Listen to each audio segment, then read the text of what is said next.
मेरी ननदे मेरे लिए बोझ नहीं है। ये क्या, तुम वापस मायके आ गई? तुम्हें शर्म नहीं आती? जब देखो मुंह उठाकर चली आती हो। ससुराल में मन नहीं लगता क्या? सुरभि भाभी ने ताना मारा तो नैना अंदर तक हिल गई, पर वो भाभी का ये कड़वा ताना भी सह गई। अभी 2 साल पहले ही नैना की शादी सुदेश से हुई थी। सुदेश ज्यादा पढ़ा लिखा नहीं था, छोटी सी दुकान चलाता था और नैना के सपने बहुत ऊंचे थे। पर कहते हैं ना, किस्मत के आगे किसी का जोर नहीं चलता है। अच्छी पढ़ी लिखी नैना की शादी सुदेश से इसलिए करवा दी गई क्योंकि वो कम दहेज में मान गए थे। नैना के पापा की मौत तो काफी पहले हो गई थी। मम्मी भी अपने बेटों पर निर्भर है और जवान ननद भाभी के कलेजे में वैसे ही चुभती है। उन्हें लगता है जल्दी से इसका ब्याह हो तो छुटकारा मिल जाए। जगह जगह शादी की बात चलाई, पर पढ़ाई और गुण के लिए किसी ने नहीं पूछा। सब यही पूछ रहे थे, इकलौती बहन है, कितना शादी में लगा दोगे? नैना शादी नहीं करना चाहती थी। उसका मानना था कि पहले अपने पैरों पर खड़ी हो जाए, फिर शादी कर लेगी। पर सुरभि भाभी ने एक रट लगा दी। अब ये लो महारानी पहले नौकरी करेंगी, फिर 2-3 साल बाद शादी करेंगी। अब बूढ़ी होकर शादी करनी है क्या? समाज वाले हमारा जीना हराम कर देंगे, पर इसे तो हमारी परवाह ही नहीं है। अब देखो ना, शादी की उम्र में शादी नहीं करेगी तो घर बैठकर भी क्या करेगी? अब नौकरी कोई ऐसे तो धरी नहीं है जो चुटकी बजाते ही मिल जाएगी। ज्यादा उम्र हो जाएगी तो लड़के नहीं मिलेंगे। मैं तो कह देती हूँ 2-3 महीने में शादी निपटा दो ताकि हमारे सिर से बोझ उतरे। आगे हमारी भी जिंदगी है, कब तक कुंवारी ननद का बोझ सिर पर लेकर घूमेंगे? सुरभि भाभी ने अपना फैसला सुना दिया। उनके आगे किसी की भी नहीं चलती थी। भाई ऋषभ ने हामी में गर्दन हिला दी और नैना की मम्मी सुजाता जी की बोलती बंद हो गई। इसी साल नैना ने बीएड पूरा किया था। बड़ी मुश्किल से उसने ये डिग्री पूरी की और अब वो नौकरी करना चाहती थी, पर सुरभि ने पूरा घर सिर पर उठा लिया था। ऋषभ भी अपनी तरफ से पूरी कोशिश कर रहा था, पर जहां अच्छे लड़के मिल रहे थे वहां उतना ही दहेज मांगा जा रहा था। आप भी बेकार में विचार कर रहे हो। अब लड़का 12वीं पास है, छोटी सी दुकान चलाता है तो क्या हुआ? दहेज की तो मांग नहीं है। मैं तो कह रही हूँ कि आंख मूंद कर हाँ कर दो और मम्मी जी और नैना से कह दूंगी हम तो इसी लड़के से शादी करेंगे। अब लाखों का दहेज हमारे पास में नहीं है। ऋषभ ने घर पर बात की तो सुजाता जी बोली, एक ही बहन है, उसे भी कुएं में धक्का देगा क्या? घर वर तो अच्छे से देख ले। नैना तो अच्छी पढ़ी लिखी है, वो 12वीं पास के साथ में कैसे रह पाएगी? कैसा भाई है, अपनी छोटी बहन भी बोझ लगने लगी है। मम्मी, सिर्फ नैना ही नहीं, आप और मेरी पत्नी भी मेरी जिम्मेदारी है। मेरे बच्चे भी तो हैं, मुझे उनका भविष्य भी देखना है। सारा धन बहन के ब्याह में लगा दूंगा तो मेरे बच्चों के भविष्य का क्या होगा? फिर मैं भी बहुत ज्यादा तो कमाता नहीं हूँ। मुझे तो ये रिश्ता ठीक लग रहा है। लड़के वालों की कोई मांग भी नहीं है, इसलिए मैं तो हाँ कहने जा रहा हूँ। ये सब नैना सुन लेती है। भैया, आप मेरे जीवन का फैसला करने जा रहे हो और मुझसे एक बार भी पूछा नहीं। मेरी इच्छा और मेरी मर्जी क्या है? आपको भी मेरी नौकरी करने से दिक्कत है? मुझे अपनी जिंदगी के 2 साल दे दो। मेरे पास बीएड की डिग्री है, फिर मैं कमाऊंगी तो आपका बोझ भी हल्का हो जाएगा। बस अब चुप कर। मैंने और सुरभि ने फैसला कर लिया है, तेरी शादी उसी लड़के से होगी और अब तुझे जो भी करना है अपने घर जाकर करना। अब हमारे सिर से तो बोझ उतरे। भैया, आप मुझे बार बार बोझ कहकर बुला रहे हो। कल को आपकी बेटी भी बड़ी होगी तो वो भी बोझ होगी। उसकी शादी भी जल्दी ही बिना उसकी मर्जी के कर दोगे क्या? नैना ने सवाल किया तो ऋषभ और सुरभि चुप हो गए। भाई और भाभी के दबाव के कारण नैना ने शादी के लिए हाँ कर दी। अपने सपनों को टूटता देखकर वो बहुत रोई। सुजाता जी ने उसे संभाला और उसकी शादी सुदेश से हो गई। नैना शादी होकर ससुराल आई तो देखा यहाँ का माहौल एकदम ही अलग था। घर परिवार में पढ़ाई लिखाई से किसी को लेना देना नहीं था। सासू माँ ने यही बोला कि लड़की को पढ़ाकर क्या करना है, उसे तो चूल्हा चौका ही तो संभालना है। अब तेरी पढ़ाई को चूल्हे में झोंक दे और रसोई संभाल ले। हमें तो पढ़ी लिखी बहू नहीं चाहिए थी। ये तो तू हमारे बेटे को पसंद आ गई इसलिए हामी भर ली, वरना लड़कियों की कोई कमी नहीं थी। ये सुनकर नैना मन महसूस कर रह गई। उसे लग रहा था कि उसके भैया भाभी ने उसकी पढ़ाई की कीमत नहीं समझी तो क्या हुआ, उसके ससुराल वाले जरूर समझेंगे। कम दहेज लिया था तो वो तो यही अंदाजा लगा रही थी कि वो लोग खुले विचारों के होंगे और किसी वजह से वो शुकेश की पढ़ाई पूरी नहीं कर पाए होंगे। ससुराल में आर्थिक स्थिति ज्यादा अच्छी नहीं थी। उसके ससुर जी लकवाग्रस्त थे और बिस्तर पर ही रहते थे और सास घर देखती थी। 2 छोटी ननदें थीं जो स्कूल में पढ़ रही थीं। सुदेश ही एकमात्र कमाने वाला था और घर उसी से चल रहा था। नैना ने तसल्ली से घर की हालत का मुआयना किया। अपनी सास सुषमा जी को समझा। वो बोलने में तेज थी और जब कोई प्यार से समझाए तो समझ जाती थी। सुदेश भी कम बोलते थे। उसे बस सुबह से लेकर रात तक दुकान संभालनी होती थी। घूमने फिरने का भी समय नहीं मिल पाता था। वो अपनी पत्नी नैना की बहुत इज्जत करता था और उसे प्यार से रखता था।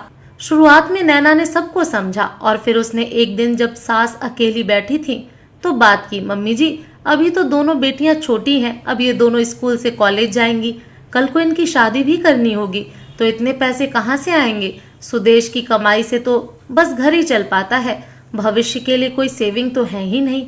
अगर घर चलाने वाले 2 जने हो तो घर आराम से चलेगा, भविष्य के लिए पैसे भी जमा हो जाएंगे। हाँ बहू, तू कह तो ठीक रही है। अब देखो ना, सुदेश के पिताजी तो बिस्तर पकड़े हुए हैं, दोनों बेटियां भी अभी छोटी हैं, अब कोई दूसरा बेटा भी नहीं है जो सहारा बन जाता। वो कमाता तो घर चलाने में और भी आसानी होती। सुषमा जी ने कहा, मम्मी जी जरूरी थोड़ी है बेटा ही घर चलाए, बेटी और बहू भी तो घर चला सकती हैं। अब देखो ना, मैंने भी बीएड की हुई है, अभी मुझे भी अच्छे स्कूल में अच्छी नौकरी मिल सकती है और मेरी पगार भी अच्छी खासी होगी। सुबह 7 बजे जाओ और दोपहर तक घर वापस।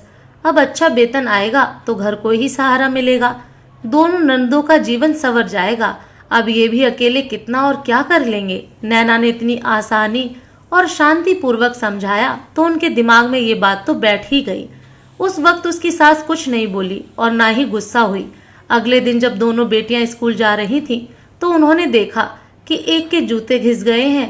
तूने बताया नहीं तेरे जूते घिस गए हैं, भैया नए दिला देते। मैंने भैया को बताया था पर वो बोले अभी इसी से काम चला लो, अगले महीने दिला देंगे। भैया हमेशा ऐसे ही करते हैं, हर जरूरत को अगले महीने पर टाल देते हैं। और वो रुआसी होकर स्कूल चली गई। ये सुनकर सुषमा जी गंभीर हो गई और नैना के प्रस्ताव पर सोचने लगी। अगर नैना खुद नौकरी करना चाहती है तो बुराई क्या है, वो घर पहले की तरह संभाल ही लेंगी। अभी तो उनका बुढ़ापा और दोनों बेटियों का भविष्य भी है। उन्होंने सबको बुलाया और कहा कि वो चाहती हैं कि बहू नौकरी करे, मैं घर संभाल लूंगी। सुदेश और नैना बाहर का संभाल लेंगे तो जीवन की गाड़ी सही चलने लगेगी। ये सुनकर नैना बहुत खुश हुई और अपने मायके अपनी डिग्री लेने चली गई। सुरभि ने उसे देखते ही ताना मारा और मुंह बनाया, पर नैना ने इसकी परवाह नहीं की और अपनी मम्मी सुजाता जी को बताया कि उसकी सास उसकी नौकरी करने के लिए राजी हो गई हैं। वो अपनी मार्कशीट, सर्टिफिकेट और डिग्री लेने आई है। ये सुनते ही सुरभि चौंक गई। वो तो कभी नहीं चाहती थी कि उसकी ननद नौकरी करे और अच्छी जिंदगी जिए। आखिर उसके ससुराल वाले राजी कैसे हो गए? बहुत कोशिश करने पर भी नैना ने ये ना बताया कि आखिर उसकी सास उसकी नौकरी करने के लिए कैसे राजी हो गई। नैना एक समझदार बहू थी। अब ससुराल ही उसका अपना घर है और वो अपने घर की परेशानी, अपने घर की बात घर में ही रखना चाहती थी। नैना ने शांतिपूर्ण ढंग से अपना सामान लिया और अपने ससुराल चल दी। पर जाने से पहले वो अपनी भाभी सुरभि को कहकर गई, भाभी आपने तो बहुत कोशिश की थी मेरी जिंदगी नरक बनाने की, पर मैंने भी ठान लिया था कि मैं अपनी जिंदगी संवार ही लूंगी। इतनी मेहनत से दिन रात जागकर जो मैंने पढ़ाई की है उसे इस तरह तो बर्बाद नहीं होने दूंगी। मैं अपने पैरों पर एक दिन जरूर खड़ी होकर दिखाऊंगी। इसलिए मैंने कोशिश की और मैं जीत गई। अब कुछ ही दिनों में मेरी नौकरी लग जाएगी, फिर मैं अच्छा कमाने भी लगूंगी। अच्छा, वैसे आपको कितनी पगार मिलेगी? सुरभि ने मन लेते हुए कहा। भाभी अब कितनी भी पगार मिले वो आपके लिए नहीं होगी। मेरी सारी कमाई मेरे अपने घर ससुराल वालों के लिए ही होगी। आपको तो 1 रुपया भी नहीं मिलेगा। ये कहकर नैना ससुराल चली गई। कुछ दिनों की मेहनत और इंटरव्यू के बाद उसे एक अच्छे स्कूल में टीचर की नौकरी मिल गई। अब नैना अच्छा खासा कमाने लगी, घर की आर्थिक स्थिति भी सुधरने लगी, घर वालों की जरूरतें भी पूरी होने लगी। समय के साथ नैना के एक बेटा हो गया और उसका प्रमोशन भी हो गया। अब वो सीनियर टीचर बन गई, उसकी पगार भी बढ़ गई। एक दिन सुबह घर में कोहराम मच गया। नैना के ससुर जी अचानक चल बसे। पिछले 4 सालों से वो बिस्तर पर ही थे। नैना ने बड़ी मुश्किल से अपनी सास सुषमा जी को संभाला और ढांढस बंधवाया। नैना अब सीनियर टीचर से स्कूल की प्रिंसिपल बन गई थी। कुछ सालों बाद दोनों नंदे बड़ी हो गईं। उन्होंने कॉलेज की पढ़ाई पूरी कर ली तो अब सुषमा जी को उनकी शादी की चिंता सताने लगी। वो जल्दी से दोनों की शादी करना चाहती थी। एक दिन अचानक मायके से फोन आया कि नैना के बड़े भाई की अचानक मृत्यु हो गई। उसे अपने मायके जाना पड़ा। 13वीं तक वो वहीं पर रुक गई थी। उसकी भतीजी की पढ़ाई पूरी नहीं हुई थी। सुरभि अपनी बेटी पढ़ाई को लेकर चिंतित थी और घर में कमाने वाला चला गया था। भाभी, आप बिटिया की पढ़ाई की चिंता मत करना, उसका सारा खर्चा मैं उठाऊंगी और वो इंजीनियर बनना चाहती है तो उसे अच्छे से अच्छे संस्थान में मैं पढ़ाऊंगी।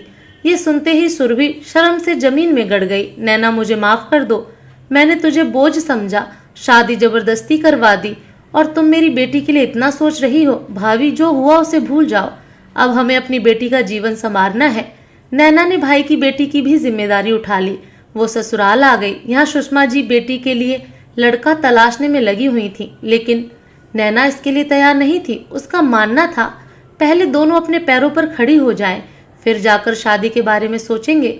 उसने सुषमा जी को समझाया, मम्मी जी, मेरी नंदे मेरे लिए बोझ नहीं है जो मैं इन्हें शादी करके उतार दूं। मेरी नंदों को मैंने बेटियों की तरह पाला है, इसलिए मेरी जिम्मेदारी है कि जब तक ये दोनों अपने पांव पर खड़ी नहीं हो जाती तब तक मैं इनकी जिम्मेदारी उठाने को तैयार हूँ। अपने पैरों पर खड़ी होंगी तो ये दोनों एक बेहतर जिंदगी जी पाएंगी। लेकिन नैना, बेटियों को इनके घर भेज देते हैं, बाद में ये अपने हिसाब से ससुराल में पढ़ लेंगी। सुषमा जी बोली, नहीं मम्मी जी, आप माँ होकर ऐसे कह सकती हैं। बेटियों को हम दूसरे घर पूरी तरह तैयार करके भेजेंगे ताकि इन पर कभी कोई मुसीबत आए तो ये पूरी तरह से उसका सामना कर सके। मेरी दोनों नंदें मेरी बेटियां जैसी हैं। जो मेरे साथ हुआ है वो मैं इनके साथ नहीं होने दूंगी। मेरे पास भी डिग्री थी तो मैं नौकरी करके घर चलाने में सहयोग दे पाई। हाँ बहू, मैं तो भूल ही गई थी। अब जैसा तू और सुदेश चाहेगा वैसा ही होगा। जब तुमने ननदों को बेटियां मान लिया है तो तुम इनका भला ही सोचोगी। नैना ने अपने साथ साथ भाई की बेटी और अपनी ननदों का भी जीवन संवार दिया। दोस्तों, परिवार में एक स्त्री पढ़ती है, पैरों पर खड़ी होती है तो पूरे परिवार के बारे में सोचती है। आत्मनिर्भरता ही आजकल की स्त्री की सच्ची पहचान है। आपको ये कहानी कैसी लगी कमेंट करके जरूर बताएं। फिर मिलूंगी एक नई कहानी के साथ।